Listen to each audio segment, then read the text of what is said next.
ഞാൻ ബോളിവുഡ് ചെയ്യാൻ പോകുന്ന ആര് പറഞ്ഞു? ഞാൻ പറഞ്ഞിട്ടില്ലേ? അത് വെറുതെ അവന് ഹിന്ദി അറിയാം. ഞാൻ സുഗമ പരീക്ഷയ്ക്കൊക്കെ എനിക്ക് 100 മാർക്ക് കിട്ടിയിട്ടുണ്ട്. പഴയ പുതിയാണ്. ഇപ്പൊ കുറച്ച് ഹിന്ദി ഹിന്ദി സിനിമ കാണുന്ന ഒരാൾ. ഹിന്ദിയിലെ ബാത് കർണ ഹൈ ക്യാ?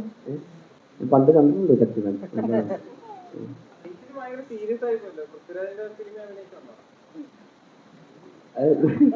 ഞാൻ ഇന്നലെ പാട്ടൊക്കെ പാടിയത് കണ്ടായിരുന്നു. ഈ ഇതൊന്നും അങ്ങനെ ഇപ്പൊ ഇങ്ങനെ എല്ലാവരും ഇങ്ങനെ സീരിയസ് ആയിട്ട് ഇരിക്കുന്നതുകൊണ്ട് ഇനി ഉറക്കം കിട്ടിയില്ല. എന്തൊരു അതിൻ്റെ ഒരു പ്രശ്നമുണ്ട്. നന്നായിട്ട് ഉറങ്ങിയിട്ടൊക്കെ വന്ന ഭയങ്കര കോമഡിയാണ്.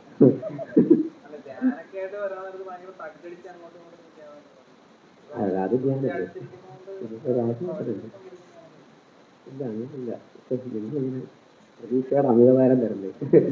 കഴിഞ്ഞ ദിവസം പ്രാവൻകൂട് ചാപ്പലിന്റെ ഷൂട്ടിന്റെ ഇടയിൽ ഒരു ചേട്ടൻ വന്ന് ഫോട്ടോ എടുത്തു. അപ്പോൾ ചേട്ടൻ ചോദിച്ചു തൃശ്ശൂരാണ് ഷൂട്ട്. അപ്പോൾ ചേട്ടൻ ചോദിച്ചു ഏത് പടം വരും? ഞാൻ പറഞ്ഞു പ്രാവൻകൂട് ചാപ്പൽ. അപ്പോൾ ചേട്ടൻ ഇന്റർവ്യൂ പൊളിക്കണട്ടാ. അപ്പൊ പടം ഇന്റർവ്യൂവിൽ ഇപ്പൊ അമിത പ്രതീക്ഷയായി തുടങ്ങി. അങ്ങനെയൊന്നുമില്ല, അതൊക്കെ ഒരു വൈകല്ലേ.